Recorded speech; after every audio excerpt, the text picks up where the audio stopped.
Siapa sih Sinan? Sing Sing, ini siapa? Sing Sing, Miyuki juga ada di sini. Masih ada lagi yang lain? Apa-apaan ini? Kepalaku pusing.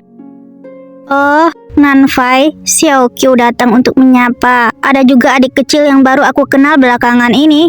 Jangan terlalu dipikirkan. Adik kecil yang baru kamu kenal? Umurnya berapa? Kelihatannya nggak muda kan? Maksudmu baru kenal itu apa? Kenapa kamu perlu kenal sama adik kecil? Dan kamu suruh aku nggak mikir macam-macam? Pusing deh, adik kecil ini. Kenapa Miyuki datang lagi? Harusnya aku tahu dari mana. Adik, kayaknya kamu juga nggak terlalu stabil ya? Hah?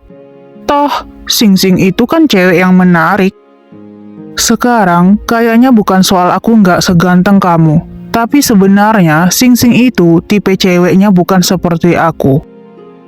Aku baru saja melihat seorang pria yang sedang berjalan dengan Sing Sing. Dan kukira itu kamu. Dia pria tampan seperti kamu. Bisakah kamu jangan banyak ngomong? Pria ini selalu bisa bikin orang kesal setiap kali dia buka mulut. Miyuki, kamu diam. Aku mau dengar apa yang Sing Sing mau katakan padaku. Hei, Nanfai, jangan kebanyakan mikir. Adiknya Xiaoxi yang suruh aku bawakan sesuatu buat Xiaoxi. Xiaoxi akhir-akhir ini gak semangat. Urusan keluarganya cukup rumit. Kak, suara Mas di telepon terdengar sangat galak. Kamu nggak apa-apa kan? Heh, kenapa kamu sekarang mau memanggilku kakak? Hah? Aku galak ya? Ih, jangan ngomong dulu. Tehnya enak sekali, nak muda ini. Beneran deh, sekarang aku harus menenangkan Nanfai lagi. Xiaoqiu, kamu juga hampir terlambat masuk kelas. Ayo cepat ke kelas. Aku mulai lepas kendali. Semangat terus Mas Nan. Halo, Nanfai. Aku akan datang menemuimu minggu depan ya. Kalau ada yang pengen dibicarakan, bisa nggak kita ngomong langsung? Iya, oke. Aku bakal sibuk dulu. Sejak kecil, pacarku selalu sangat populer. Cuma karena selalu aku yang mengikuti dia kemana-mana, tidak ada yang punya kesempatan. Di usia ketika perasaan pertama mulai mekar, dia gampang banget menarik perhatian orang lain. Apakah aku kurang percaya diri? Makanya aku jadi mudah merasa tidak aman. Rekan kerja jeniusku yang direkrut bos dengan gaji besar, belum genap 20 tahun dan sudah punya pengalaman berbisnis, bisa mengikuti pekerjaan sekolah sambil bekerja. Sial, aku iri banget. Tapi dia punya pemikiran yang romantis. Ada gosip bahwa meskipun dia selalu serius di depan semua orang, dia tertawa sangat manis ketika ngobrol di telepon dengan pacarnya.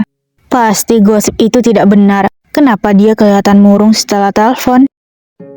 Sinan, manajer menyuruh aku memberikan ini padamu. Konten ini harus siap sebelum Selasa depan. Aku tidak perlu sampai minggu depan. Aku bisa menyerahkan besok. Aku perlu cuti hari Selasa depan. Tapi perusahaan lagi benar-benar sibuk sekarang. Jadi mengambil cuti mungkin tidak mudah. Tenang saja, aku sudah bicara dengan seniorku. Aku kerja lebih cepat untuk konten minggu depan. Jadi mereka akan memperbolehkan aku cuti sehari. Oke, kerja bagus. Setidaknya untuk saat ini bukan waktunya pikiran aku melayang. Begitu minggu depan tiba, aku bisa bertemu dengannya. Mungkin saat itu hati aku bisa sedikit lebih tenang. Sing Sing, minggu depan departemen kita ada kumpul-kumpul. Kamu bisa datang? Aku ingin ngomongin tentang seri baru dan merayakan peluncuran acara baru kamu. Aku sudah baca ringkasan yang kamu kasih terakhir kali, dan itu menarik banget. Minggu depan? Tapi ada apa? Kesempatan ini cukup penting loh. Dan ini akan menjadi kesempatan untuk memperkenalkan kamu ke pemimpin redaksi. Dia juga akan kasih kamu beberapa saran yang cocok. Kamu bilang kamu berharap karya baru kamu bisa terbit. Setelah sukses berseri, aku akan tunjukkan ke penerbit. Kalau diterima dengan baik, semuanya harusnya lancar. Semua orang punya harapan besar padamu. Terima kasih, Tante. Aku akan menyempurnakan garis besar sebelum minggu depan dan kemudian aku akan bawa kepadamu. Baiklah. Aku hanya bisa menjelaskannya kepadanya. Setelah periode sibuk ini berakhir, aku akan pergi ke kota X untuk menemuinya.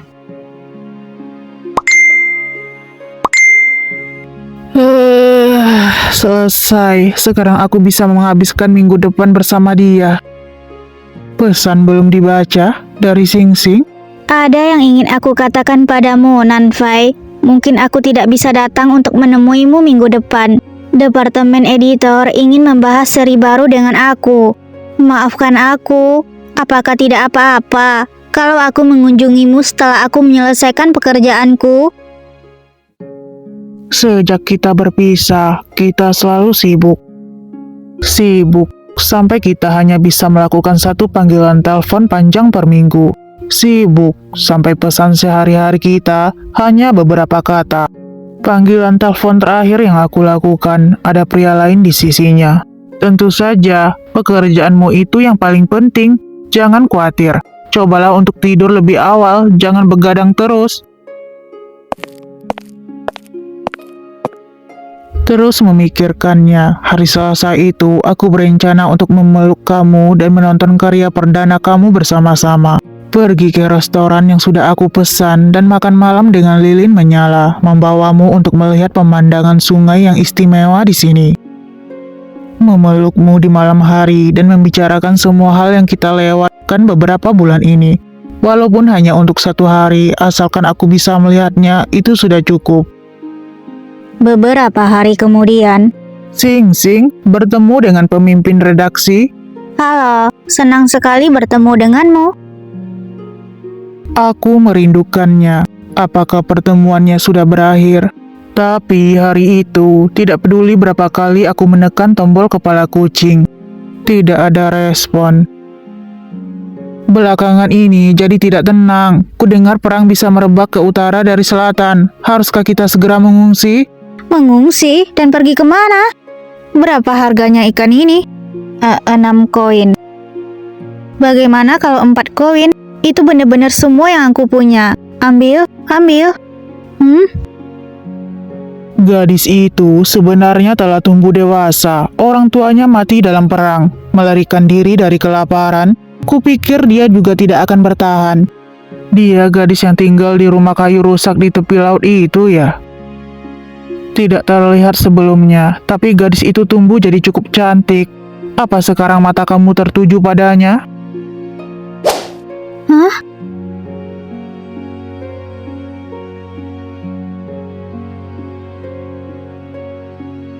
Jangan gerak sembarangan, lukamu akan bertambah parah. Kamu menyelamatkanku? Kamu masih muda. Bagaimana kamu bisa mendapatkan luka seberat ini? Orang ini cantik sekali.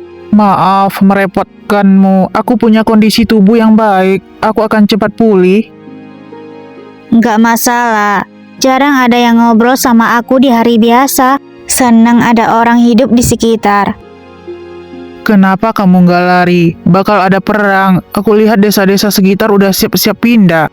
Lari? Buat apa? Hidup sehari lagi cuma itu-itu saja. Nggak penting kalau aku nggak ada. Keluargamu bagaimana? Mereka mati dalam perang. Semuanya mati. Maaf. Boleh aku tahu namamu? Xiao Xi. Kamu? Panggil aja Hai. Xiaoxi, ikut aku. Kamu nggak akan bisa bertahan sendirian di sini. Lepaskan. Jangan sentuh aku.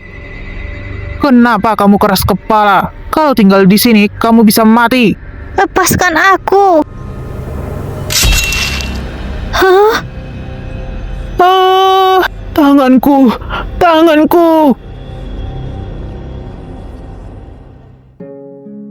Ikan lagi hari ini?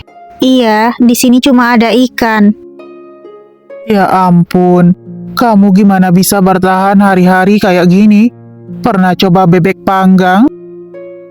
Pasti kamu pernah makan tanghulu kan? Astaga, Kasihan kamu. Kamu nggak seharusnya tinggal di sini.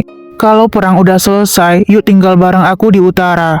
Aku bakal ajak kamu makan makanan enak, barbeque, pancake, dan macam-macam kue lainnya. Oh iya, gimana kalau kita nonton festival Lentera bersama-sama?